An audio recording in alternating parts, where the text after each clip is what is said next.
Hola a todos,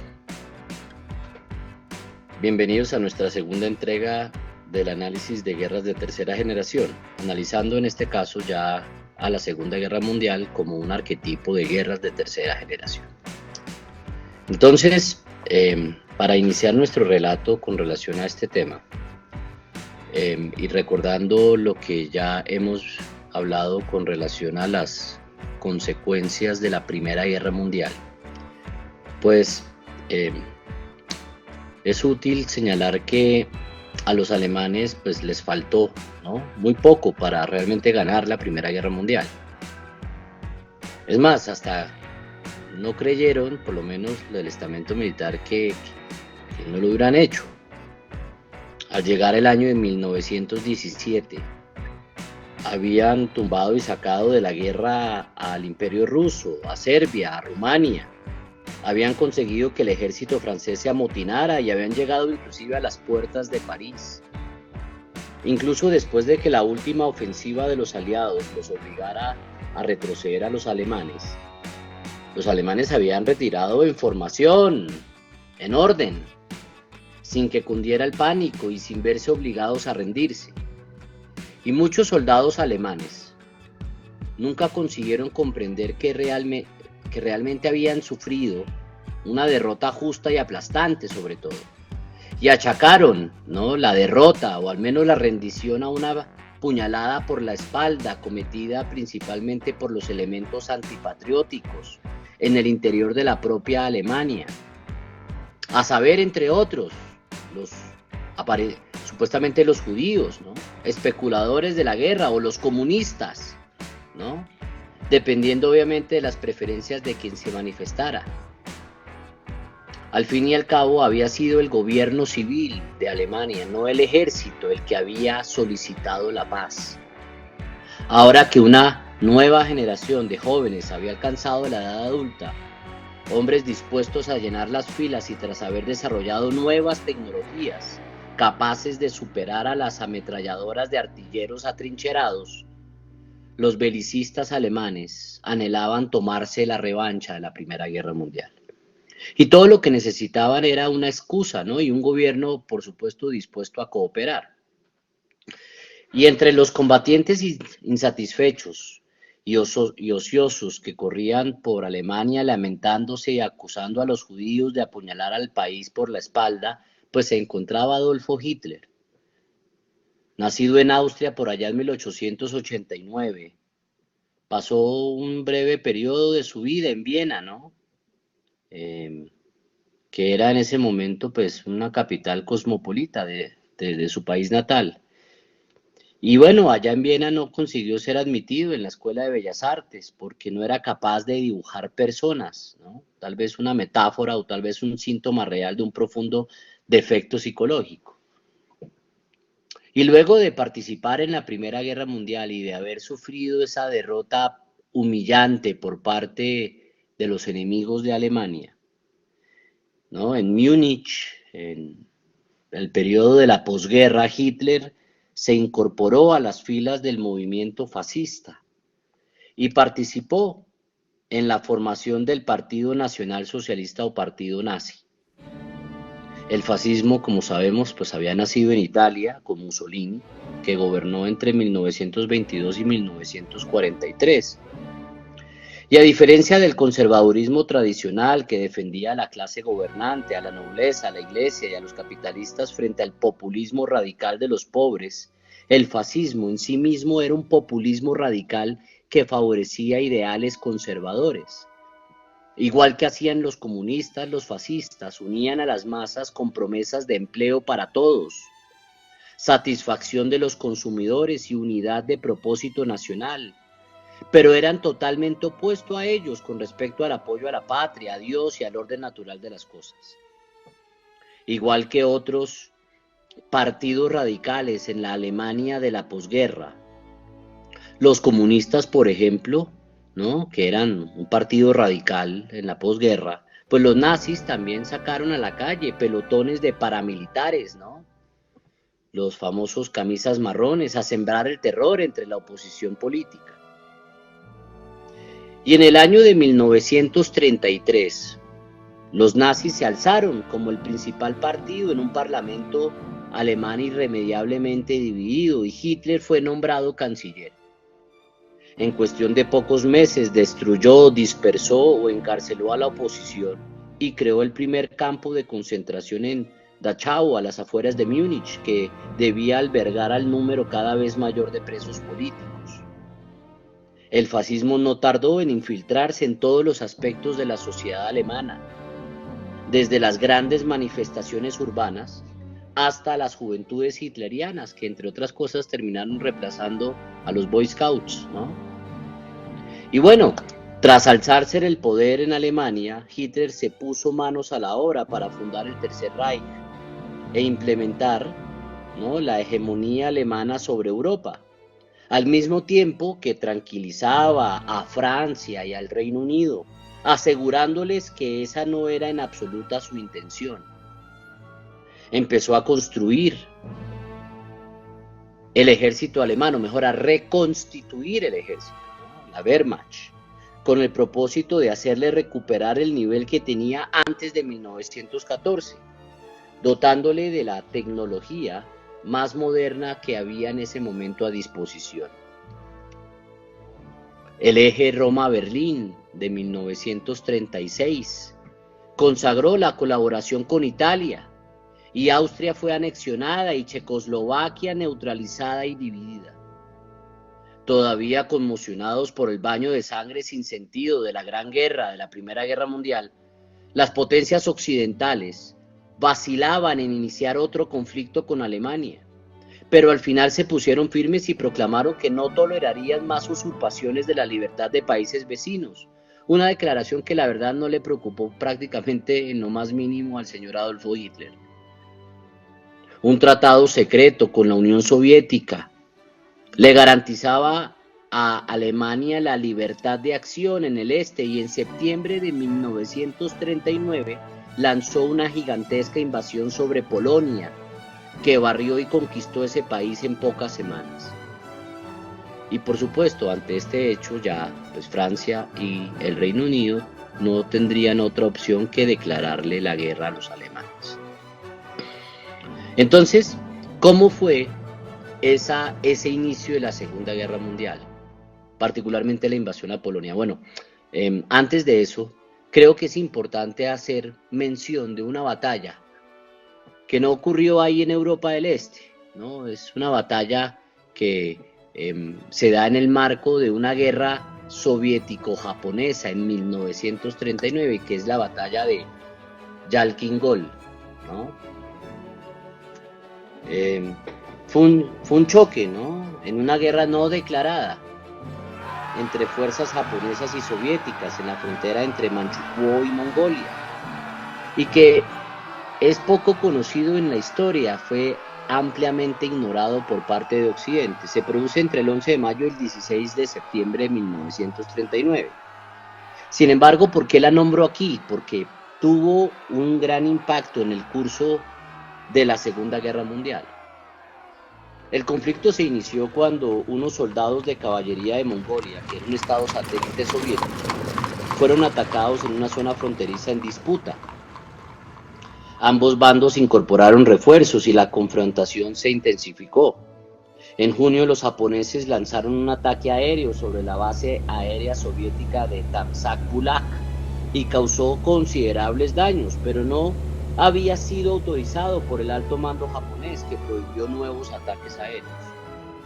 La ofensiva por tierra logró cierto éxito inicial, pero un contraataque de los blindados soviéticos rechazó a los japoneses. En una segunda tentativa, también las tropas niponas se vieron obligadas a retirarse tras quedarse sin munición, sufriendo, ¿no?, entre otras cosas, la embestida que los soviéticos empleaban a partir de su doctrina de la batalla profunda. Planearon entonces los japoneses lanzar un tercer ataque, pero el ejército rojo, que estaba comandado en ese momento por el general Georgy Zhukov, atacó primero. Y Zhukov empleó la táctica innovadora de guerra móvil que utilizaría más tarde con efectos devastadores contra las fuerzas alemanas. lanzó a su infantería contra el centro japonés para inmovilizar al enemigo, con su artillería y aviación bombardeando posiciones japonesas, mientras sus tanques rodeaban a los japoneses por ambos flancos. Tras 10 días de encarnizada lucha, Zhukov ganó la batalla, y Japón nunca volvió a pensar en combatir a la Unión Soviética y en lugar de ello tomó un rumbo que llevaría, por ejemplo, a Pearl Harbor. Seriamente alarmado ante la perspectiva de una guerra en dos frentes, Stalin llegó a un acuerdo con Alemania, el pacto Ribbentrop-Molotov, que abrió el camino, entre otras cosas, a la invasión de Polonia por parte de Hitler. Por eso hago mención de esta batalla. Pues bien, hablando de la invasión de Polonia, ¿no?, que marca oficialmente el inicio de la Segunda Guerra Mundial, podemos decir lo siguiente: esa invasión, o la primera fase de la invasión, se produce entre el 1 de septiembre al 5 de octubre de 1939. Pese al compromiso de Gran Bretaña y de Francia de ayudar a Polonia, Adolfo Hitler pensaba que su pacto secreto de no agresión con la Unión Soviética le dejaría las manos libres en ese país. Y la invasión entonces alemana a Polonia marca el inicio de la Segunda Guerra Mundial. Al amanecer del 1 de septiembre de 1939, Alemania atacó por sorpresa a Polonia. El grupo de ejércitos norte se adentraba desde Pomerania y Prusia Oriental, mientras el grupo de ejércitos sur se internaba profundamente en el sur polaco, desde Silesia y Eslovaquia. Los polacos se desplegaron demasiado cerca de la frontera alemana y facilitaron involuntariamente la estrategia de envolvimiento de los nazis a partir de la lógica que luego entenderemos como la Blitzkrieg. La poderosa Luftwaffe alemana, la Fuerza Aérea, destruyó la Fuerza Aérea polaca en cuestión de días y dejó al ejército polaco a merced de las divisiones de tanques Panzer de los nazis. La velocidad con que las unidades blindadas germanas atravesaron las líneas polacas aportaría entonces, a partir de aquel momento, un nuevo término, ¿no?, al léxico de la guerra, la Blitzkrieg o guerra relámpago. Y la declaración de guerra a Alemania por parte de Gran Bretaña y Francia el 3 de septiembre no supuso ninguna ayuda realmente desde el punto de vista militar por parte de estos dos estados a la sufrida y aislada Polonia. Los polacos disfrutaron de un limitado éxito táctico del 9 al 15 de septiembre en el río Besura, pero de nada sirvió cuando los ejércitos alemanes se acercaron eventualmente a Varsovia, ¿no?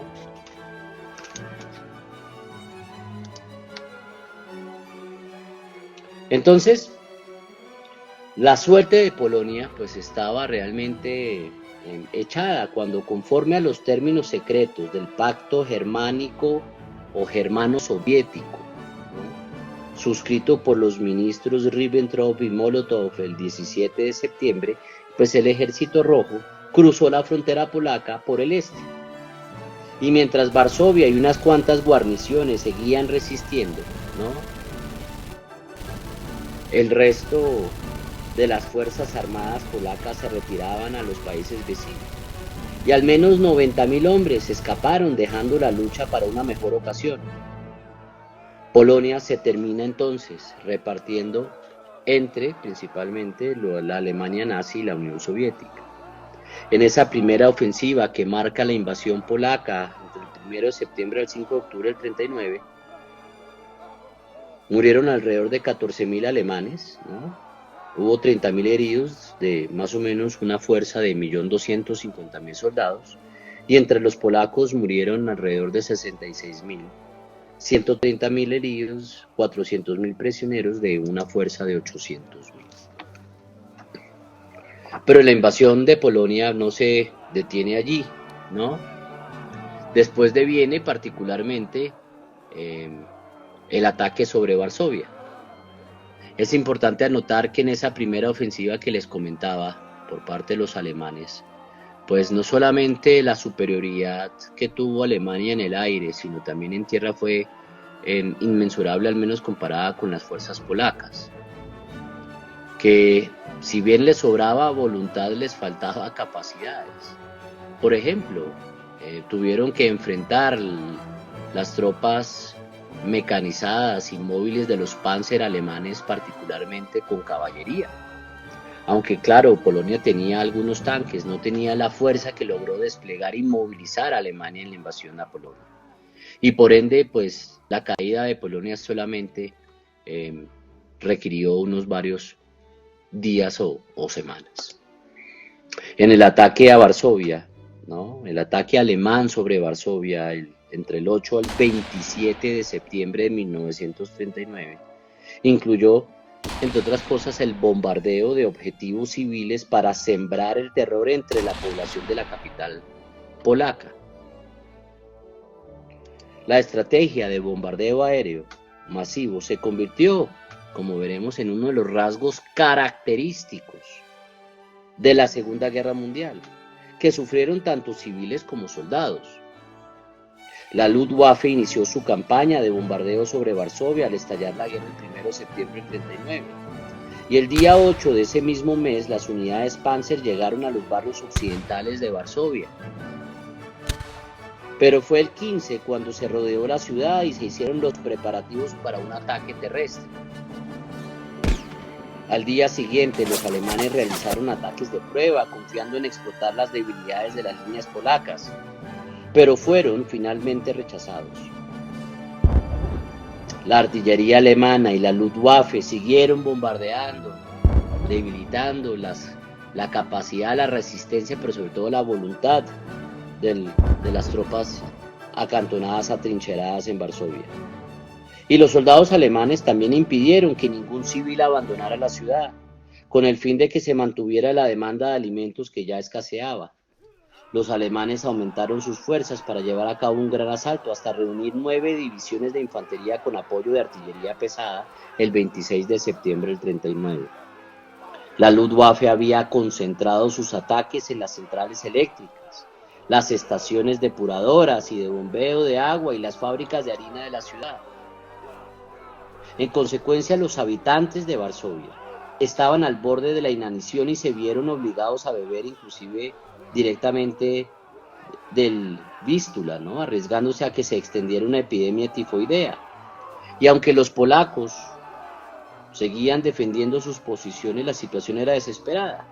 Y para evitar más sufrimiento a los civiles, pues el 27 de septiembre el comandante polaco aceptó a regañadientes la rendición incondicional.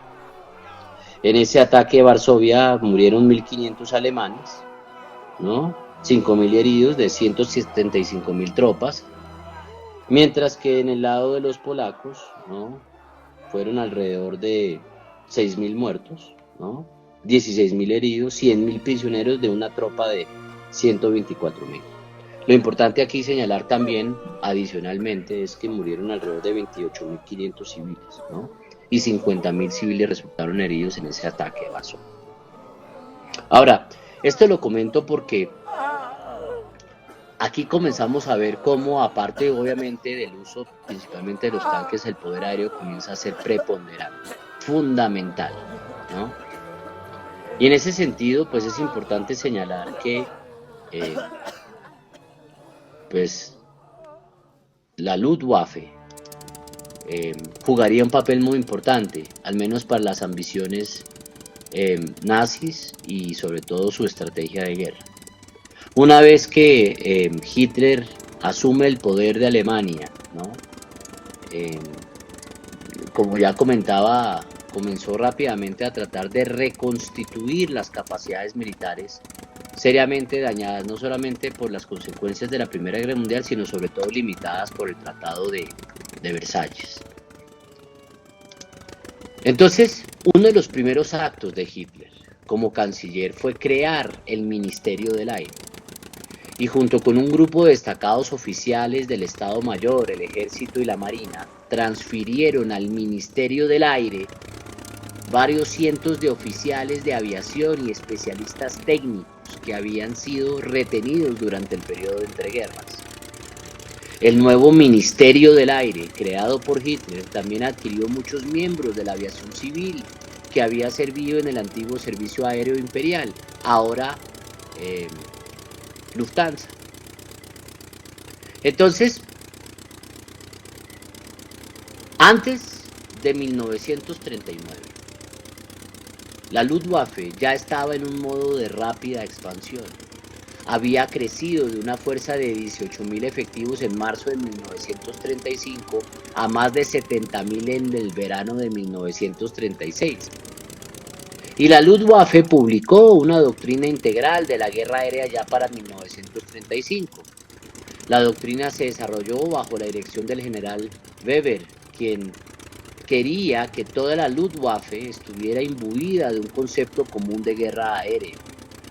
En esencia había una doctrina para la guerra aérea continental en la que la Fuerza Aérea llevaría a cabo misiones estratégicas independientes y también realizaría operaciones conjuntas con el ejército y la marina alemanes.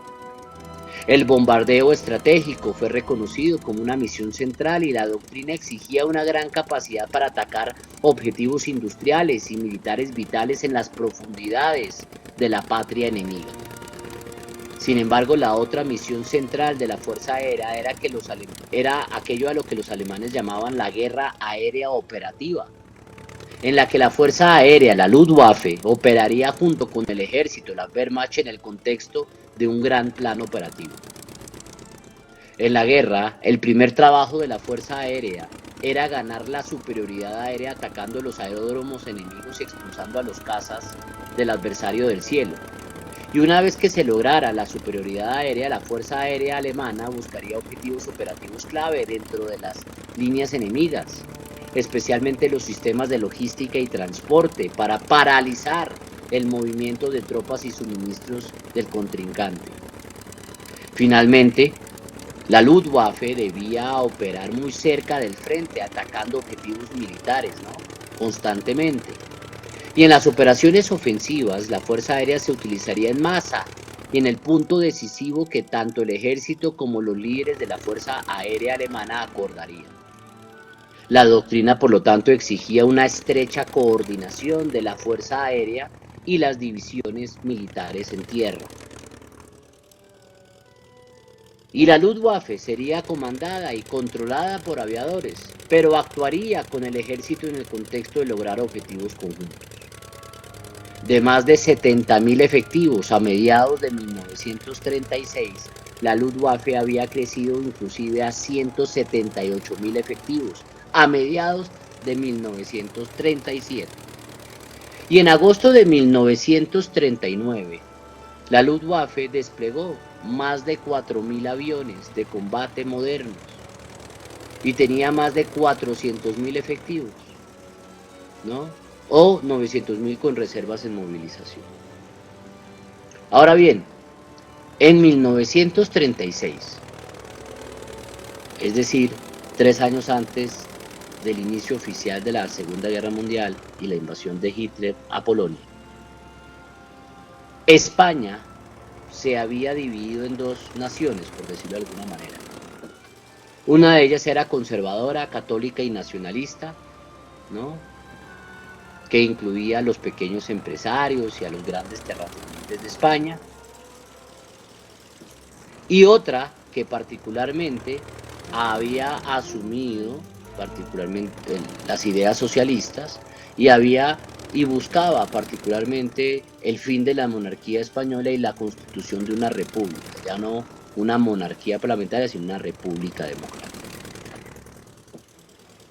Entonces, en ese momento de división y polarización social, había grandes facciones que abogaban por el regreso de la monarquía, que había perdido principalmente el poder en manos de los socialistas, que habían asumido el poder después de unas elecciones, y habían fundado la república, ¿cierto? Entonces había unas facciones de monarquistas que promovían la defensa de la monarquía y buscaban el regreso de la monarquía, y habían formado milicias, especialmente en la provincia norteña de Navarra, ¿sí? Y otros que pues obviamente resistían y buscaban más bien profundizar el gobierno socialista que se había apoderado de España. Entonces, la década de 1930 también, como en otras partes de Europa, había visto nacer en España, un gran partido fascista, la Falange, así se llamaba, inspirado en el ejemplo de Mussolini en Italia. Y la otra España, pues era una coalición de fuerzas que ostentaba la mayoría en el Parlamento español y que era de carácter socialista. Incluía no solamente socialistas moderados, sino también radicales, anarquistas, progresistas y una variedad de liberales que fueron fuertemente apoyados por los sindicatos y los arrendatarios pobres. España también tenía un partido comunista pequeño, pero muy bien organizado, y esta facción estaba ganando adeptos rápidamente. Entonces, desde la derrota de un intento de golpe de Estado derechista en 1932, las dos Españas se polarizaron cada vez más. Y en el verano de 1936, las fuerzas derechistas, dirigidas por una coalición de generales del ejército, estaban inmersas en la planificación de un levantamiento nacional. El levantamiento en sí se desencadenó el 13 de julio de 1936, cuando Calvo Sotelo, el líder de la oposición de derecha en el Parlamento español, fue arrestado y luego asesinado por la policía del gobierno republicano y socialista. Y unos días después, el 16 y 17 de julio de 1936, gran parte del ejército español, respaldado por una variedad de monárquicos, conservadores y fascistas, se rebelaron abiertamente contra la República. La rebelión nacionalista fue dirigida por una pequeña junta de generales.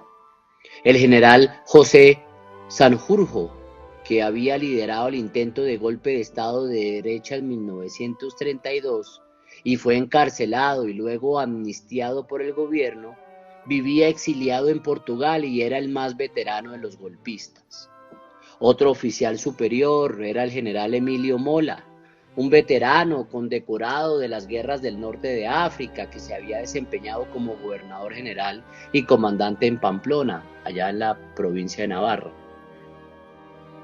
Y el tercer líder de alto rango de la Junta Nacionalista fue el general Francisco Franco, que a sus 44 años era el más joven de los principales líderes de la rebelión. Franco, el general Franco, fue uno de los generales más conocidos y exitosos del ejército español de su época. En general se había mantenido al margen de la política y se mantuvo alejado de los intentos de golpe de Estado anteriores y actividades revolucionarias, pero cayó bajo la sospecha del gobierno de la República Socialista y fue enviado a las Islas Canarias para servir comandante allí y casi que vivir un exilio forzado, ¿no? El general Franco era un soldado del campo de batalla conocido por su valentía y frialdad bajo fuego cuando luchó en las guerras también del norte de África. De 1923 a 1927 estuvo al mando de la Legión Extranjera Española durante la Guerra del Rif en Marruecos. Y cuando comenzó el golpe y Franco es exiliado a las Islas Canarias, pues la misión de Franco fue volar en la noche del 16 al 17 de julio desde las Islas Canarias al norte de África para levantar allí una guarnición militar para apoyar el golpe de Estado en España. Franco no solo era bien conocido en el norte de África, en donde tenía además ascendencia entre la tropa acantonada en el norte de África, sino que obtener el control del ejército español de África pues era obviamente clave para las esperanzas de los nacionalistas de tomar España y dar fin a la República Socialista que se había apoderado de ese país. Entonces los nacionalistas se sintieron frustrados por su incapacidad para traer ese ejército de primer nivel, tal vez el mejor adiestrado, el más experimentado, desde Marruecos hasta, ¿no?, la costa española. Para hacerlo, como ven ustedes en el mapa, pues había que cruzar el Mediterráneo, el estrecho de Gibraltar. Si esas 30.000 tropas experimentadas y bien entrenadas que estaban en el norte de África pudieran ser movilizadas a España, al continente, pues serían claramente superiores a cualquier otra fuerza disponible en España y asegurarían prácticamente la victoria de los generales golpistas. Pero llevar el ejército a tierra firme por el estrecho entre África, ¿no? Y Cádiz, pues era una tarea imposible, ya que la Armada española en este momento a manos de la República Socialista pues tenía el control total del mar. Entonces, incapaz de moverse por mar, el general Franco recurrió a la idea de un puente aéreo para llevar el ejército de África sobre el estrecho hasta Sevilla.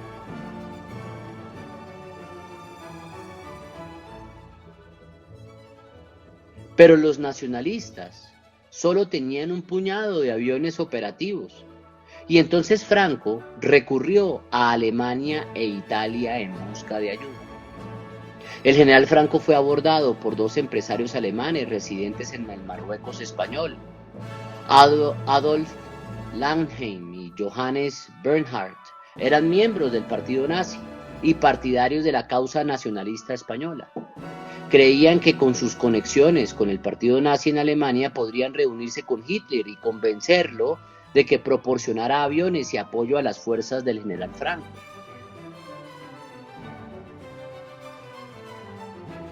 Con la anuencia entonces de Franco, estos dos empresarios viajan a Alemania.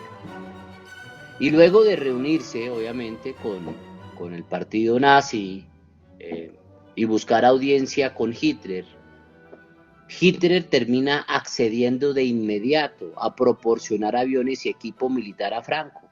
Y le dijo en ese momento a Hermann Göring, ¿no?, comandante de la Luftwaffe, que hiciera los arreglos. Y la primera fuerza de la Luftwaffe alemana, que había venido siendo construida para la guerra, pero que tenía que probarse en batalla, ¿cierto?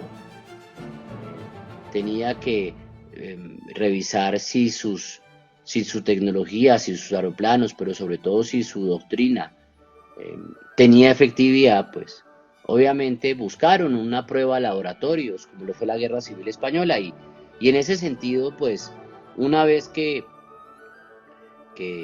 la primera fuerza de la Luftwaffe se compromete con la causa nacionalista, pues lo que pasa a continuación es que se despliegan, ¿no?, un grupo de 10 transportes GU-52 tomados de Lufthansa, la aerolínea civil de Alemania, ¿no?, llevándolos desde Alemania, repostando en Italia y luego llevándolos al Marruecos español.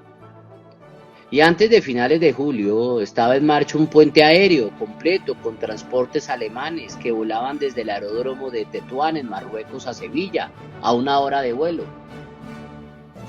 Normalmente una carga de pasajeros para un JU-52 era de 17 pasajeros, pero a menudo se hacinaban hasta 40 soldados marroquíes a bordo de los transportes para el vuelo corto. En poco tiempo los alemanes transportaban 1.200 soldados a la semana desde África a la España continental.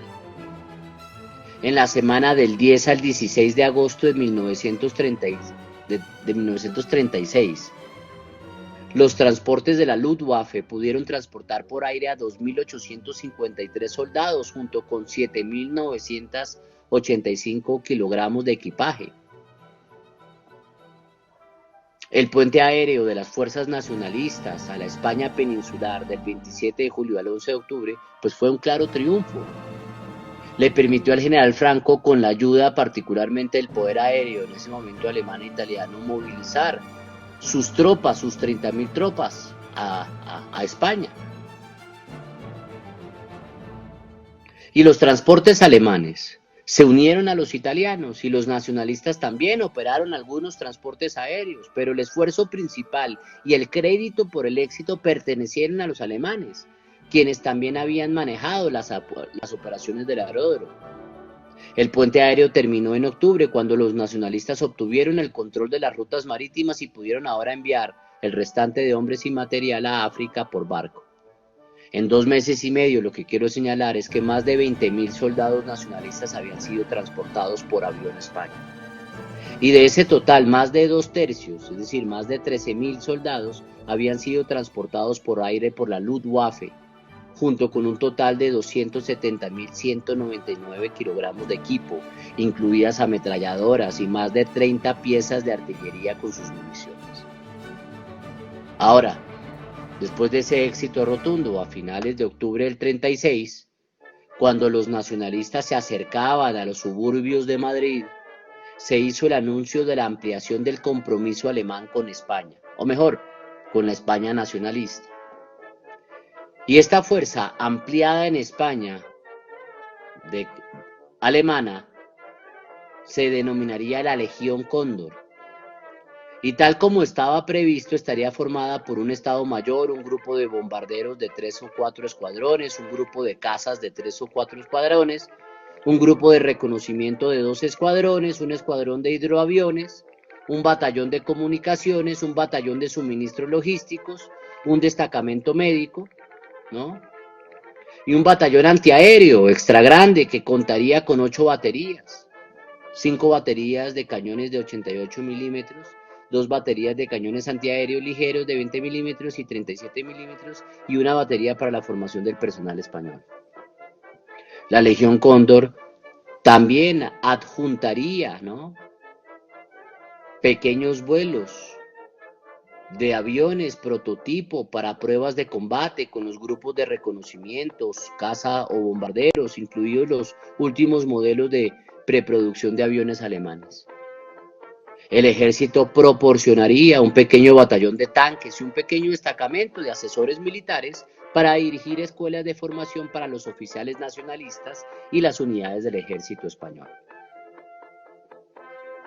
Es en este contexto, ¿no?, en el que, entre otras cosas, se produce, por ejemplo, la batalla de Guernica, ¿no?, o Guernica, para ser más exactos en la pronunciación, que pues es importante mencionar porque fue justamente en esa batalla en donde de una u otra manera se probaron muchos de los principios del bombardeo a ciudades que luego sería empleado, por ejemplo, en el ataque a Varsovia y bueno, otras operaciones aéreas a lo largo de la Segunda Guerra Mundial. El bombardeo de la ciudad vasca de Guernica por aviones alemanes e italianos es el primer ejemplo de un raid aéreo dirigido sobre la población civil de forma deliberada. El ataque, ¿no?, que es además tema de una de las pinturas más célebres de Picasso, el Guernica, pues fue el acontecimiento tal vez más infame, ¿no?, de la Guerra Civil Española. A finales de abril del 37, Guernica se había convertido en una población estratégicamente importante para las fuerzas insurgentes en el norte de España, al mando del general Emilio Mola. La ciudad se interponía en su camino a Bilbao, plaza clave para la conquista del norte peninsular. Los sublevados disponían del apoyo de la Legión Cóndor alemana, al mando del teniente Wolfram von Richthofen, enviado, como ya comenté, a España por Hitler para evaluar las capacidades ofensivas de la Luftwaffe, la Fuerza Aérea Alemana. Y poco antes del bombardeo, Mola advirtió a los vascos, ¿no?, advirtió a los vascos que se rindieran, porque se iba a producir un ataque, ¿no?, que devastaría la ciudad. Entonces los combinaba a todos a la rendición. Y al no rendirse los republicanos, entonces pues el raid se produjo en 3 fases, denominadas Operación Rügen, y tuvo lugar en la tarde del 26 de abril del 37.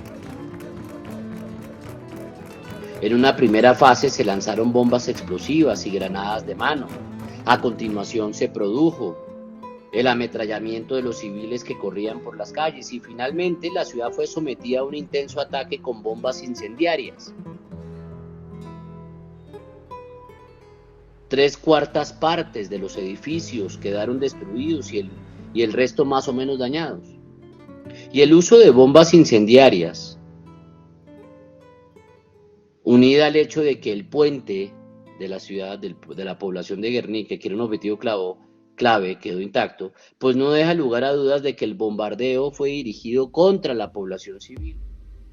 Y tras el ataque, los rebeldes tomaron la ciudad con escasa resistencia. Por eso el de Guernica está considerado como el primer ejemplo, ¿no?, de bombardeo terrorista cometido indiscriminadamente contra la población civil en la historia de la aviación. Y el suceso, pues por supuesto, apareció en la prensa francesa y británica y suscitó en su momento una airada protesta internacional, sin mayores consecuencias. Se estima que entre republicanos y civiles muertos en la batalla hubieron alrededor de unos 300. Y bueno, bajo el liderazgo de la operación de la Legión Cóndor, ¿no? Pues la ofensiva nacionalista continuó buscando, por supuesto, la toma del premio mayor, que era obviamente la ciudad de Madrid. Y aquí viene otra batalla importante, la batalla de Brunet, que se produce entre el 6 al 26 de julio del 37, ¿no? Con objeto de aligerar la creciente presión sobre Madrid y la zona norte. Pues los republicanos lanzaron un ataque por sorpresa contra los golpistas en Brunet. Y tras el éxito inicial, los sublevados contraatacaron, infligiendo graves pérdidas a las fuerzas republicanas y forzándolas a la retirada. A mediados del 37, de 1937,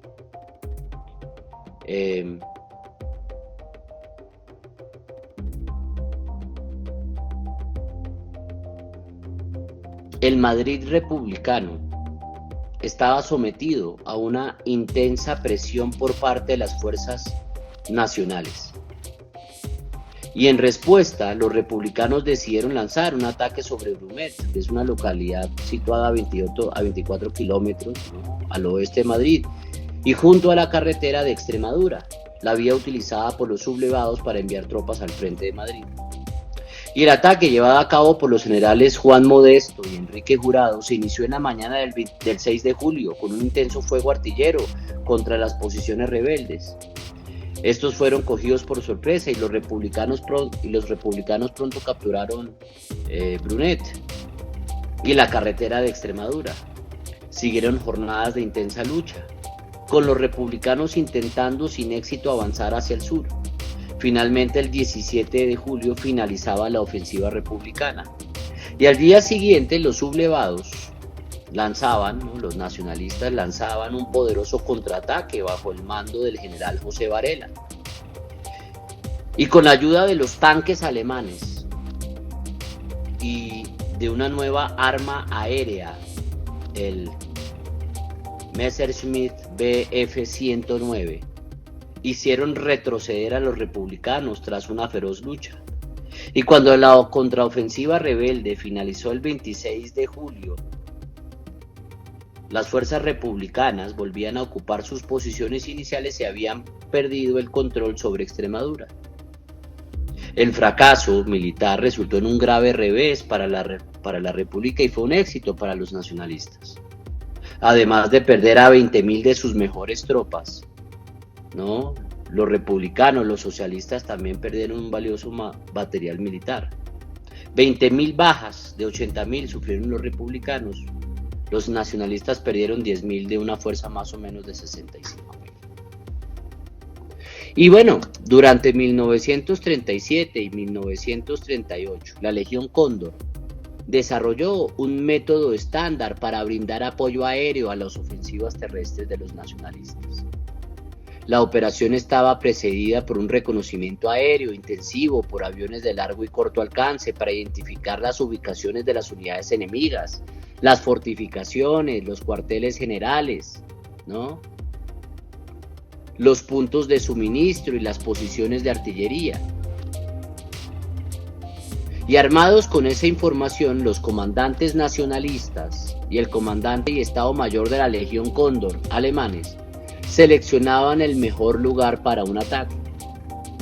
Las baterías antiaéreas ligeras y pesadas de la Legión Cóndor se adelantaban para apoyar el ataque. Las baterías antiaéreas ligeras, ¿no?, estarían cerca del punto decisivo del Schwerpunkt, ¿no?, y concentrarían el fuego en el sector a atacar. Acá por ejemplo, miren, se colocaban las baterías, ¿no ven? ¿No? las baterías de la Legión Cóndor y las baterías del Ejército Nacionalista Español, ¿no? Estaban acá, por ejemplo, ¿sí? Entonces, esas baterías ligeras se acercaban particularmente al frente de batalla y comenzaban entonces a atacar, ¿no? El punto decisivo que habían identificado previamente. El fuego antiaéreo pesado se ubicaría más atrás, junto con la artillería nacionalista, ¿no? Y durante el ataque concentraría el fuego en los principales puntos fuertes del enemigo. Luego, en una segunda etapa, por decirlo de alguna manera, se establecía un puesto de mando para los comandantes superiores y oficiales de Estado Mayor de la Legión Cóndor y los nacionalistas, en un terreno elevado con vista al sitio seleccionado para el ataque, como lo pueden ustedes ver aquí, ¿no?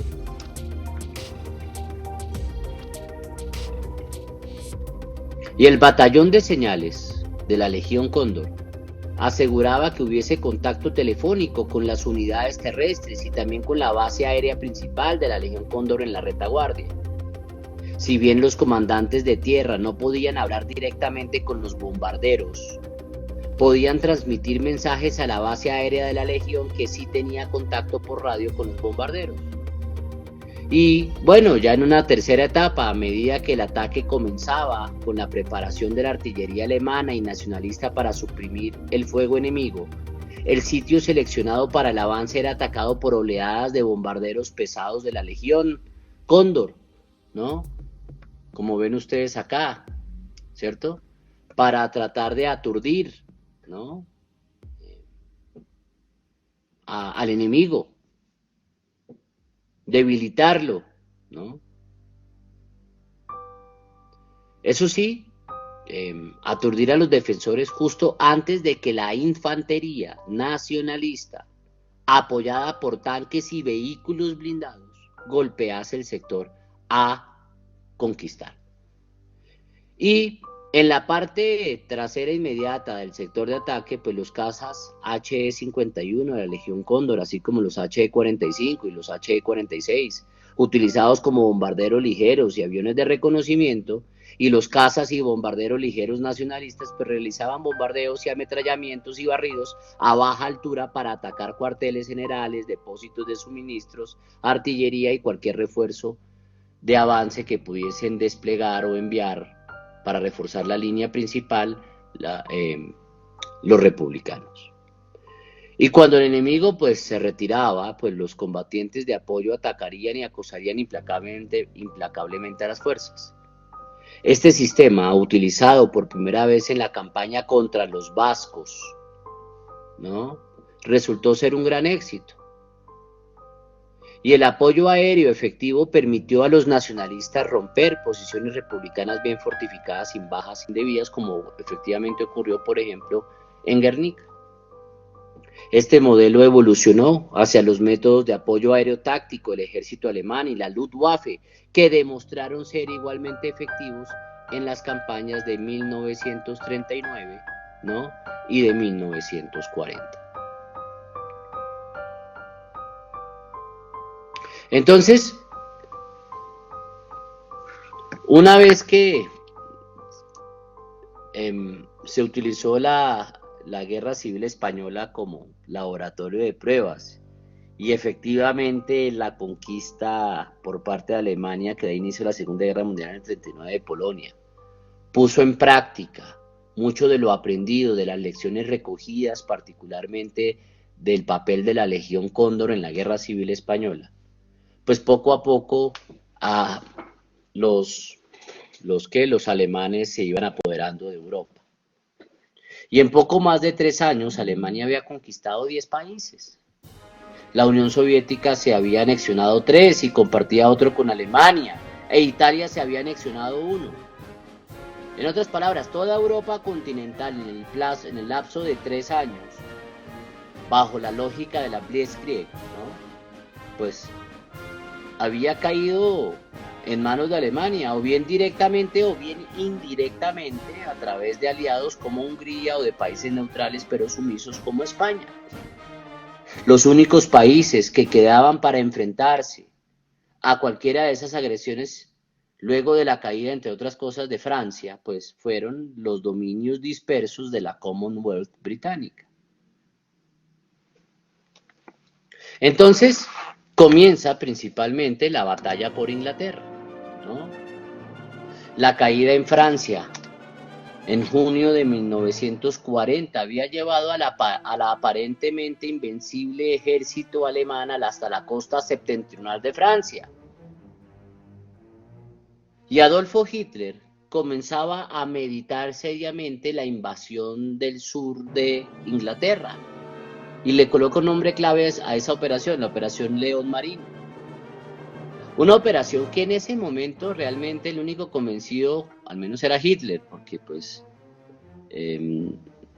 su alto mando pues no tenía demasiado entusiasmo, ¿no? de esa operación.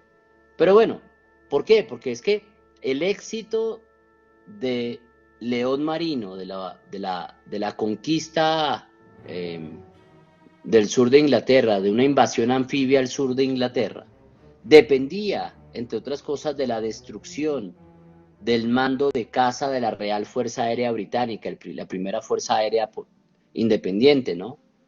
Por parte, en este caso, de la Luftwaffe. Y entre los comandantes de Hitler, solamente Hermann Göring, el comandante de la Luftwaffe, estaba exultante de confianza de que la Luftwaffe iba a salir victoriosa de la batalla de Inglaterra. Estimaba que llevaría más o menos unos 4 días eliminar a la Real Fuerza Aérea del sur de Inglaterra. Sin embargo, ambos bandos estaban lamiendo las heridas de la batalla de Francia. En 6 semanas de combate, la Real Fuerza Aérea Británica, ¿no?, había perdido 944 aviones, entre ellos 386 Hawker Hurricanes y 67 Supermarine Spitfire, excluyendo las bajas sufridas en la famosa evacuación de Dunkerque, ¿no? La Real Fuerza Aérea Británica había perdido 350 pilotos, bien fuesen muertos o desaparecidos, heridos o capturados. Tampoco la Luftwaffe, la Fuerza Aérea Alemana, lo había pasado mejor. En los combates de mayo a junio del 40, en la conquista de Francia, habían perdido unos 1.100 aviones en operaciones. Y el 20 de julio, tras 10 días de batalla, el mando de caza de la Real Fuerza Aérea Británica tenía disponibles 531 aviones operativos frente a los 725 cazas operativos y los 1.289 bombarderos de las 3 flotas aéreas bajo el mando de Göring en este teatro de operaciones del frente occidental. Aún así, pues bueno, los británicos disponían de una ventaja significativa con el sistema Chain Home, ¿no? O algo así como el hogar encadenado, de 30 estaciones de radar establecidas en la costa británica, desde Land's End en el sudoeste hasta Newcastle en el noreste. El radar, un acrónimo americano para detección y medición de distancias por radio, fue conocido inicialmente, ¿no?, por los británicos como detección de distancias por radio, RDF en sus siglas en inglés. El radar envía un pulso de energía por radio que golpea un objetivo y después detecta la energía reflejada. Como se conoce la velocidad del pulso, pues la medición del tiempo entre la transmisión y la recepción permite al operador del radar calcular la distancia del objetivo. En la década de 1930, el sistema fue desarrollado independientemente por Gran Bretaña, Francia, Alemania y Estados Unidos. Solo los británicos se concentraron en el uso del radar para la defensa aérea. Los informes de las estaciones de Chain Home, ¿no?, de ese sistema de radares, se enviaban al cuartel general del mando de caza en Bentley Priory, y junto con la información de los puestos de observación en la costa y en el interior, ¿no? Los informes eran comprobados, ¿sí? Y los resultados filtrados se transmitían al mando de los grupos de caza y a las estaciones del sector, que eran los aeródromos principales. Y superados los 6 minutos entre las observaciones del radar y la ubicación de las formaciones enemigas en el mapa, los controladores ingleses de grupo situaban los escuadrones de interceptación que entonces se desplegaban para enfrentarse a los aviones enemigos. Y durante los primeros 10 meses de la guerra, de la batalla de Inglaterra, pues los vuelos de reconocimiento regulares de la Luftwaffe y los ataques contra barcos costeros pues habían permitido a la Real Fuerza Aérea Británica desarrollar el sistema hasta un alto nivel de efectividad. Y desde principios de julio del 40, la Luftwaffe había estado yendo y viniendo de un blanco a otro. Las factorías de aviones británicas, las estaciones del sector de mando de caza y la cadena de radares costeros de la Real Fuerza Aérea Británica. Los alemanes, si bien atacaban los aeródromos, ¿no?, y las factorías de aviones, no le prestaron mucha importancia a las estaciones de radio. Subestimaron la importancia crítica de las estaciones de radio. El 15 de agosto, la batalla de Inglaterra, ¿no?, subió un peldaño al lanzar la Luftwaffe su ataque más multitudinario con el nombre Código de Águila, ¿no?, para provocar y ganar una batalla decisiva contra la Real Fuerza Aérea Británica.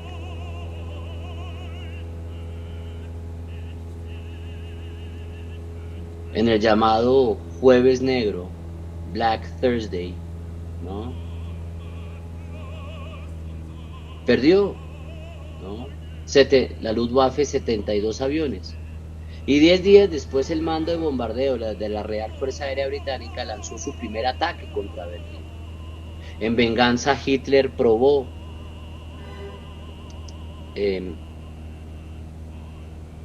una nueva estrategia y termina dándole el sí, ¿no?, al plan de bombardeo masivo de Londres, que se inicia el 7 de septiembre.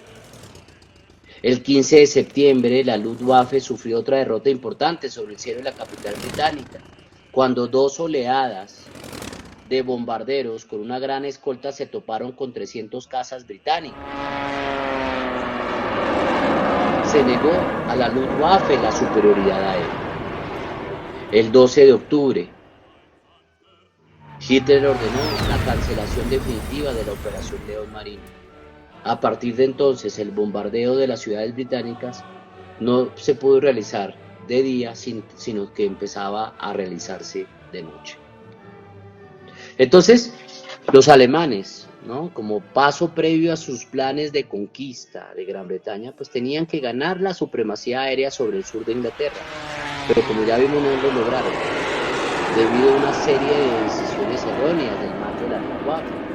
Pero también gracias a la determinación y la habilidad de la Real Fuerza Aérea Británica y particularmente al sistema de radar. En julio del 40, la Fuerza Aérea Alemana empezó a atacar convoyes marítimos británicos en el Canal de la Mancha, ¿no?, además de varios puertos en la costa meridional inglesa. Y el ritmo de las operaciones se incrementó considerablemente, ¿no?, el 12 de agosto, cuando se ordenó a la Luftwaffe presentar batalla directamente a la Real Fuerza Aérea Británica, que era, como ya comentaba, numéricamente inferior. Y el total de efectivos alemanes comprendía 1.260 bombarderos de largo alcance, 320 cazabombarderos, 280 cazas bimotores y 800 cazas monomotores, mientras que la Real Fuerza Aérea Británica podía reunir, en el mejor de los casos, 900 cazas. Pero entonces el radar, el sistema de detección por radar recién instalado, pues daba a la Real Fuerza Aérea Británica una noción buena de dónde atacarían los alemanes, perdiéndose en ese sentido el factor sorpresa, y permitía guiar a los cazas Hurricane y Spitfire británicos a las formaciones de bombarderos enemigos. Además, ¿no?, la Real Fuerza Aérea Británica luchaba en caza y si sus pilotos debían lanzarse en paracaídas, tenían la seguridad de que no acabarían en un campo de prisioneros de guerra. A estas ventajas se suma el hecho de que dos de los principales comandantes británicos, el general del aire Hugh Dowding y el general de división Keith Park, fueron modélicos a la hora de asignar los escasos recursos allí donde se necesitaban y de responder inteligentemente a los cambios de la táctica alemana. Los comandantes alemanes, por el contrario, subestimaron fatalmente a la Real Fuerza Aérea de Gran Bretaña y debido a su escasa información de inteligencia, apenas tuvieron detalles de cómo evolucionaba la batalla. La principal ofensiva alemana, el ataque del Águila, pues se lanzó el 13 de agosto. Se centró en ataques a campos de aviación y estaciones de radar, pero obtuvo escasos resultados debido al mal tiempo. Otra ofensiva masiva realizada 2 días después resultó desastrosa. En el transcurso de la misma, pues la Luftwaffe perdió más de 70 y pico de aviones, ¿no? Frente a los 34 derribados de la Fuerza Aérea Británica. Sin embargo, la Luftwaffe prosiguió sus ataques, ¿no? Y a pesar de que empezaba a obtener algunos éxitos por ahí en septiembre, ¿no? Con varios campos de aviación clave de la Real Fuerza Británica que igual estaban fuera de servicio, ¿no? La Luftwaffe cambia de estrategia y cambió sus ataques, ¿no? A la Fuerza Aérea Británica por el bombardeo ya a la ciudad de Londres. Y al principio Hitler había prohibido los ataques directos sobre la capital británica, pero cuando cayeron accidentalmente algunas bombas sobre el barrio de Croydon, en el sur de Londres, pues la Real Fuerza Británica en respuesta llevó a cabo un bombardeo nocturno sobre Berlín y el Führer enfurecido pues exigió represalias y el 7 de septiembre se lanzó una incursión diurna por sorpresa contra grandes áreas del este londinense. Y el 15 de septiembre en otra gran incursión diurna, los defensores derribaron 60 aviones alemanes. Y ya entonces las tripulaciones germanas pues comenzaron a sentir la tensión y los ataques contra Inglaterra comenzaron a verse cada vez con menos entusiasmo conforme aumentaba la lista de víctimas. Entonces ya el 17 de septiembre, ante el fracaso de este raid, pues Hitler pospuso indefinidamente los planes de invasión a Gran Bretaña y en octubre la Luftwaffe se limitó a las incursiones nocturnas para minimizar sus pérdidas. Por eso la batalla de Inglaterra daba paso ahora entonces a la Blitz, ¿no? ¿Y qué es la Blitz? Pues la Blitz va a ser principalmente el bombardeo, ¿no?, estratégico a Gran Bretaña de noche, que se va a producir más o menos entre septiembre de 1940 a mayo de 1941. Al no poder derrotar a la Real Fuerza Aérea en la batalla de Inglaterra, pues la Luftwaffe se concentró en las incursiones nocturnas contra Londres y otras ciudades británicas también, que causaron una enorme destrucción y numerosas víctimas civiles. Aún así no eliminaron la capacidad británica para continuar con la guerra. El ataque diurno sobre Londres, desencadenado el 7 de septiembre del 40, marcó la fase inicial de la ofensiva de los bombarderos alemanes contra Gran Bretaña, que pasaría a conocerse como Blitz, ¿no?, por el término alemán de Blitzkrieg, es decir, guerra relámpago. Y los primeros ataques diurnos pronto dieron paso a incursiones nocturnas. Pero Gran Bretaña carecía de artillería y sobre todo reflectores antiaéreos eficaces, así como de cazas nocturnos capaces de localizar y derribar un avión en la oscuridad. Londres estuvo sometida a los ataques de la Luftwaffe durante 76 noches consecutivas. En noviembre la ofensiva se extendió a otras ciudades como Coventry, donde 509 bombarderos alemanes guiados por el sistema de haces reticulados X-Gerad mató más o menos a 380 personas e hirió a 865 y destruyó gran parte del casco viejo de la ciudad.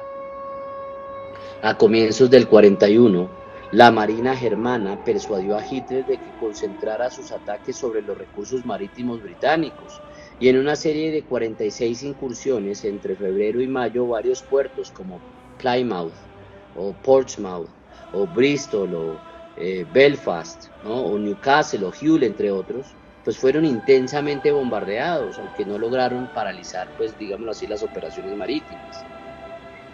Y las medidas de defensa civil para proteger a la población británica pues distaron mucho de ser suficientes en las primeras fases de la batalla. El gobierno no había pensado en construir grandes refugios para proteger a la población de los bombardeos, como sucedió en Alemania, y prefirió confiar en iniciativas semiprivadas como los insuficientes refugios familiares de Anderson. Solo a regañadientes se puso la red del metro, del subway, ¿no? Londinense a disposición de la población de Londres. Una decisión que en última instancia salvaría miles de vidas. El estoicismo con el que los ciudadanos británicos, especialmente en Londres, soportaron el Blitz causó una profunda impresión en los analistas neutrales, y las emisiones de radio del periodista estadounidense Ed Murrow ayudaron a persuadir a la opinión pública norteamericana de que Gran Bretaña no era una nación vencida y que proseguiría su lucha contra la Alemania nazi. En la primavera del 41, los ingleses incrementaron el número de cañones y reflectores antiaéreos, que en áreas clave estaban controlados por radar para mejorar su precisión. El problema de guiar los interceptores a sus objetivos se solucionó parcialmente con la introducción de cazas Bristol Beaufighter fuertemente armados y dotados de su propio radar. Estas mejoras se reflejaron en las cifras mensuales de víctimas alemanas, que aumentaron de 28 en enero a 124 en mayo. Entonces, el Blitz, ¿no? El bombardeo nocturno contra Inglaterra, llega a su fin en la práctica en mayo del 41, cuando Adolfo Hitler decidió invadir la Unión Soviética. La Luftwaffe no tenía suficientes recursos para librar una guerra en dos frentes, y la aviación alemana se trasladó ahora hacia el frente del este de la Segunda Guerra Mundial. Ello no evitó una última y vengativa ráfaga de la Luftwaffe, y el 10 de mayo, una incursión contra el centro de Londres condujo a la cifra más elevada de víctimas nocturnas de esa batalla. 1.364 personas murieron y 1.616 quedaron gravemente heridos. En total, la Blitz, el bombardeo contra Londres, dejó 43.000 civiles muertos y 139.000 heridos. Se derribaron en ese periodo de tiempo, entre septiembre del 40 a mayo del 41, en la Blitz, se derribaron 600 bombarderos alemanes. Entonces, el bombardeo pues, se convertía en uno de los principales instrumentos de la Segunda Guerra Mundial. En la batalla de Inglaterra, ¿no? Y también en el Blitz, pero sobre todo en la batalla de Inglaterra, aviones como el Hurricane, ¿no? Derribaron más aviones enemigos que cualquier otro avión o cañón antiaéreo juntos. En la imaginación popular, el Hurricane británico ha quedado ensombrecido por el otro avión que ha sido muy famoso, el Supermarine Spitfire. Pero este caza resistente, el Hurricane, cargó con el peso de los combates en la batalla de Inglaterra, equipando a más del 60% de los escuadrones de caza. Fue el primer caza monoplano de la Real Fuerza Aérea Británica y el primero de sus aviones en superar los 483 kilómetros por hora. Su diseño del monoplano, el tren de aterrizaje retráctil y el motor Rolls-Royce Merlin eran de lo último en guarachas, así como su armamento revolucionario de 8 ametralladoras Browning de 7,7 milímetros. Entonces, en la medida en que iba avanzando también la tecnología y la aviónica, pues se incrementaba cada vez más la importancia que tenía el poder aéreo en el desarrollo de las operaciones militares en la Segunda Guerra Mundial. Y como ya comentaba yo, en la Primera Guerra Mundial, los aviones especializados en el bombardeo pues habían jugado un papel menor. En la década de 1920, ¿no? El aviador italiano general Giulio Douhet y su colega americano Billy Mitchell, ¿no? El general Billy Mitchell, se convirtieron en los apóstoles del poder aéreo. Douhet argumentaba que la victoria en cualquier guerra futura sería de quien consiguiera dominar los cielos y arrodillar al enemigo bombardeando sus industrias y sus ciudades. En 1930, Mitchell, un defensor apasionado de la fuerza de bombarderos de larga distancia, ¿no? Observaba que Decía él, en el futuro, la simple amenaza de bombardear una ciudad con una fuerza aérea provocará su evacuación y se detendrá el trabajo en las industrias. Y en la década de 1930 el bombardero cernía su sombra alargada sobre Europa. Se temía en aquel momento que un golpe demoledor contra Londres podría causar la muerte de 100.000 de sus ciudadanos en 24 horas. Bueno, ya sabemos que en la Blitz, ¿no? Pues el resultado de muertes fue bastante alto, 43.000 civiles muertos. Entonces, en el Blitz, los bombarderos bimotores, ¿no?, de la Luftwaffe, pues no tuvieron en últimas capacidad suficiente para arrasar Londres y el corazón industrial de Gran Bretaña. Tampoco el mando de bombardeo de la Royal Air Force estaba mejor situado para ganar la guerra solo con los bombardeos. Y en los meses iniciales de la Segunda Guerra Mundial, las grandes pérdidas provocadas por los cazas alemanes llevaron inclusive también a los británicos a suspender los bombardeos diurnos sobre Berlín. Durante los 2 años siguientes, los bombarderos de la Real Fuerza Aérea Británica, ¿no?, también bimotores, pues se abrieron camino a ciegos sobre una Europa a oscuras, y al igual que la Blitz, buscando bombardear las ciudades alemanas de noche. Aún así, la campaña de bombardeo siguió siendo la única manera en la que los británicos podían golpear directamente a la Alemania nazi. Y la situación mejoró con la llegada en cantidad de bombarderos cuatrimotores, los Short Stirling o los Handley Page Halifax o los Avro Lancaster, equipados con ayudas a la navegación por radio cada vez más sofisticadas. Esto coincidió con un cambio en la política del mando de bombardeo británico. Aunque la destrucción de blancos de precisión siguió siendo un rasgo intermitente, la mayor parte de las bombas caerían ahora sobre los blancos de zona. El comandante en jefe del mando de bombardeo británico, el mariscal del aire Sir Arthur Harris, creía que la destrucción sistemática de las ciudades alemanas traería consigo el final de la guerra y desdeñaba cualquier otro blanco, que no fuera principalmente las ciudades. Y la primera fase de los bombardeos de zona alcanzó su clímax en julio-agosto del 43, cuando en la Operación Gomorra, el mando de bombardeo organizó una serie de ataques devastadores contra Hamburgo. Y mientras que el mando de bombardeo volaba de noche, la octava Fuerza Aérea de las Fuerzas Aéreas de Estados Unidos atacaba la ciudad de día. El intento siguiente, en palabras del mariscal del aire Sir Arthur Harris, era arrasar Berlín de lado a lado, ¿no?, que duró de noviembre del 43 a marzo del 44 y que fue abandonado después de perder casi 500 aviones. Aún así, la defensa aérea alemana sufría una degradación constante, mientras que las técnicas de navegación y de fijación de objetivos del mando de bombardeo consistían en concentrar el mayor número de aviones sobre el blanco en el menor tiempo posible. Los comandantes de la octava Fuerza Aérea, de la USAF, de la Fuerza de la Aviación del Ejército, ¿no?, que llegaron al Reino Unido en el verano del 42, ¿no?, desde los Estados Unidos, pues creían firmemente en el bombardeo de precisión diurno a gran altura por parte de formaciones de aviones autoprotegidos.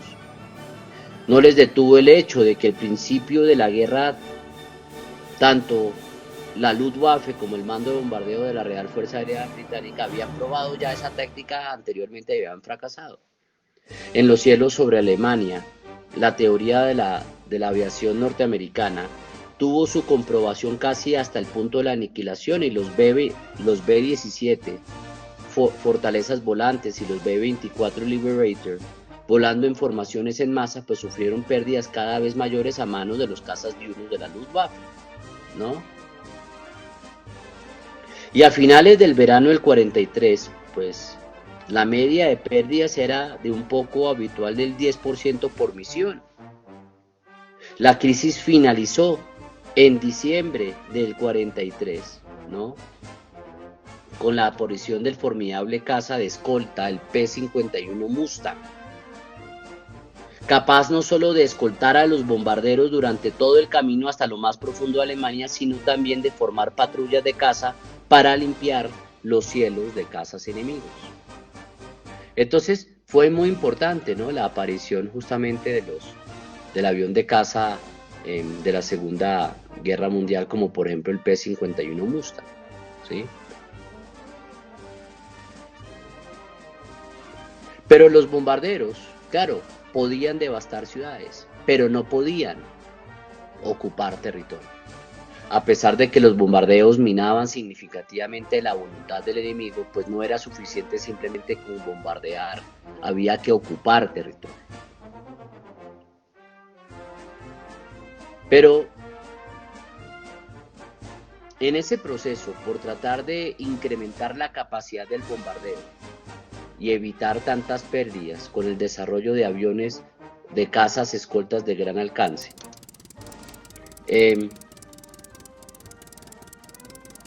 es importante mostrar que pues justamente el desarrollo de aviones cada vez más tecnológicamente cada vez más avanzados en un muy breve periodo de tiempo da cuenta de cómo en ese momento todos los recursos económicos, tecnológicos, se destinaban a mejorar inclusive en el camino, en la propia refriega, las capacidades cada vez mayores que podían ofrecer las innovaciones en materia de aviones. Durante la Segunda Guerra Mundial, el fundamento de la táctica de bombardeo estratégico de Estados Unidos en Europa fue una formación de vuelo en un ala de combate formada por 54 aviones que se autodefendían, lo que era peligroso y físicamente agotador. Se requería un gran esfuerzo físico por parte del piloto para mantener su puesto en las turbulencias generadas por cientos de hélices. Los pilotos que volaban en alas dependían de la habilidad para sortear los elementos del jefe que iba adelante y mantener el nivel del ala. Un mal vuelo del jefe y el movimiento constante de las posiciones aumentaban el cansancio del piloto y se corría el riesgo de colisión o de romper la formación, lo que alimentaba a los cazas diurnos de la Luftwaffe con carne fría, es decir, aviones aislados. Entonces, el vuelo consistía en colocar a los bombarderos B-17, ¿no?, fortalezas volantes, y los B-24 Liberator en posición para mantener la integridad de la formación. Ladearse era peligroso por la proximidad de los demás aviones. Eran necesarios cambios frecuentes de velocidad, lo que podía ocasionar un consumo excesivo de combustible, en especial en los aviones que volaban en grupos a gran altura. En la primavera del 43, las grandes pérdidas provocadas por los cazas alemanes habían obligado a la octava Fuerza Aérea, ¿no?, del ejército de la aviación del ejército norteamericano a adoptar la formación en ala escondida de 3 escuadrones de 18 aviones muy juntos, con uno dirigiendo el vuelo, uno a mayor altura y otro a menor altura. Y un ala de combate, bautizado como Polk o manada por la Luftwaffe, desplegaba un poder defensivo formidable y era una visión terrorífica para un piloto de caza novato. El armamento defensivo del B-17 consistía en 13 ametralladoras de .50. Un ala de combate podía tener 648 ametralladoras disparando 14 balas por segundo con un alcance eficaz de 548 metros. Las balas de 2 onzas seguían siendo letales para el cuerpo humano a 6,5 kilómetros de distancia. Entonces, el poder aéreo norteamericano empezó a penetrar ligeramente en Alemania en enero del 43 y desde febrero las pérdidas empezaron a crecer constantemente. Los cazas diurnos de la Luftwaffe iban tan bien armados como los bombarderos americanos y en otoño del 43 disponían de cañones pesados de 30 milímetros y cohetes de 210 milímetros. Estos últimos no eran muy precisos, pero eran efectivos para dispersar las formaciones de bombarderos. Y las grandes pérdidas sobre Alemania se convirtieron en la norma. El desgaste llegó a su máxima expresión el 17 de agosto, cuando la octava Fuerza Aérea estadounidense atacó la planta de construcción de cazas de Regensburg y las fábricas de rodamientos de bolas de Schweinfurt. Y de los 376 aviones enviados en las dos oleadas, 60 se perdieron y mucho más quedaron inutilizables.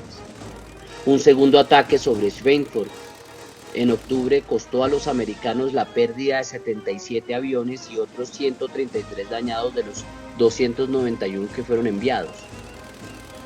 Después del segundo ataque contra Schweinfurt, las operaciones de bombardeo se suspendieron temporalmente. Estaba muy claro que los bombarderos necesitaban escolta hasta y de regreso a los blancos en el centro de Alemania. Sin embargo, no existía hasta aquel momento ningún avión que pudiera cumplir con ese papel. Los cazas P-38 Lightning, los P-47 Thunderbolt de la Fuerza Aérea Norteamericana, pues carecían de las características para enfrentarse de igual a igual con los cazas enemigos ni disponían del alcance para escoltar a los bombarderos desde Inglaterra hasta Alemania y de regreso. La Luftwaffe podía elegir ahora el momento y el lugar para atacar, incluso cuando ampliaron el alcance de los P-47 con los tanques desechables de 490 litros. Y con frecuencia los cazas alemanes obligaban a combatir a los P-47, de manera que se tenían que desprender de los tanques y reducir su distancia como escolta. El P-38 tenía mayor alcance, pero su rendimiento era peor por encima de los 6.000 metros, que era la altitud a la que tenían lugar la mayoría de los combates sobre Alemania. Entonces aquí es donde entra y aparece el Mustang, ¿no? La crisis se resuelve con la llegada del North American P-51B Mustang en diciembre del 43. Con motores Rolls-Royce Merlin y dotado de tanques desechables de 340 litros, el P-51B Mustang tenía un alcance de 1.600 kilómetros, lo que le permitía volar como escolta hasta objetivos como Emden, Kiel o Bremen. Luego el P-51D con cubierta tipo burbuja, ¿no?, que llegó en mayo del 44, había mejorado sus características con alas reforzadas, lo que le permitía cargas excepcionales de combustible, y con tanques desechables llegaba inclusive a un alcance de 2.400 kilómetros, lo que era suficiente para escoltar hasta cualquier objetivo, incluso para las misiones de puente aéreo que volaron hasta la Unión Soviética.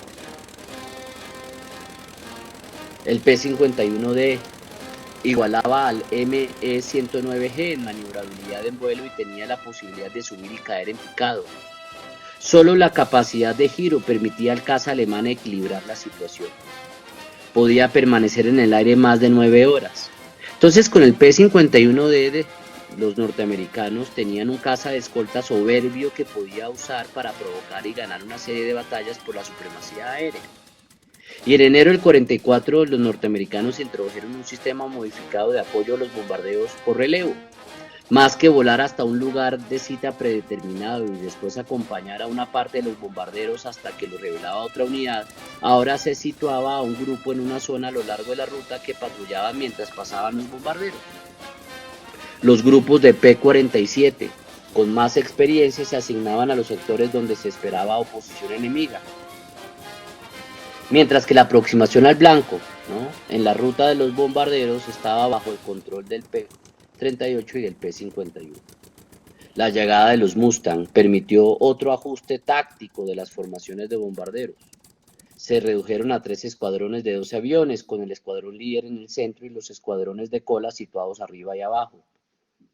Aunque la potencia general se había reducido en un tercio, la nueva formación ocupaba un 17% más de espacio aéreo que su predecesora, reduciendo el cansancio de los pilotos y facilitando la escolta de los Mustang.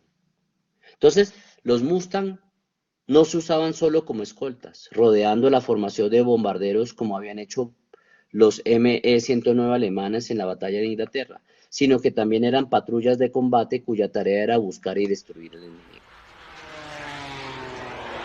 Algo importante que señalar antes de cerrar este tema es que los avances en toda esta materia, pues también tuvieron como gran impulso la navegación por radar, ¿no? El primer apoyo por radio a la navegación, nombre en código GUI, pues fue introducido en el invierno del 41. Y GUI, GEE, ¿no? Era el nombre código del apoyo por radio a la navegación, permitía al navegante del bombardero fijar su posición en referencia a los pulsos de radio transmitidos desde 3 estaciones en Inglaterra. A los alemanes les resultó fácil bloquear el GUI y a finales del 42 estaba obsoleto. Y entonces es introducido en invierno del 42 otro sistema, el OBOE, que era un sistema de bombardeo a ciegas que era difícil de bloquear, pero con un alcance limitado por la curvatura de la Tierra a unos 565 kilómetros. Fue utilizado, ¿no?, en los mosquitos de gran altitud de la Fuerza de Exploración del Mando de Bombardeo Británico. Su tarea era descargar incendiarias, que serían el blanco de la fuerza principal de bombardeo que venía detrás. El radar H2S, introducido en el 43, era independiente del control por parte de estaciones en tierra. Era un radar avanzado orientado hacia tierra, alojado en el fuselaje del bombardero y que escaneaba el terreno. El eco de retorno que se mostraba en un tubo de rayos catódicos ofrecía una imagen continua del terreno que quedaba debajo. Entonces, en síntesis, los bombarderos pesados pues devastaban ciudades, no podían ocupar territorios. El caza de largo alcance, ¿no?, más destacado de la Segunda Guerra Mundial fue el Mustang y permitió ahora incursiones cada vez más decididas de los bombarderos en el corazón de Alemania, que entre otras cosas aceleró la finalización de la guerra, al menos en el frente occidental. Y el radar, ¿no?, pues fue un elemento importante para la supervivencia de Inglaterra, al menos en la batalla de Inglaterra, que de no haber sido de otra manera hubiera hecho que Inglaterra hubiese caído en manos de los alemanes. Pero bueno, los alemanes terminan cometiendo un error estratégico y abren otro frente de batalla. Deciden ir por la conquista de la Unión Soviética. Esa es la Operación Barbarroja, que comienza en 1941, pero de eso hablaremos en nuestra tercera entrega. Muchas gracias.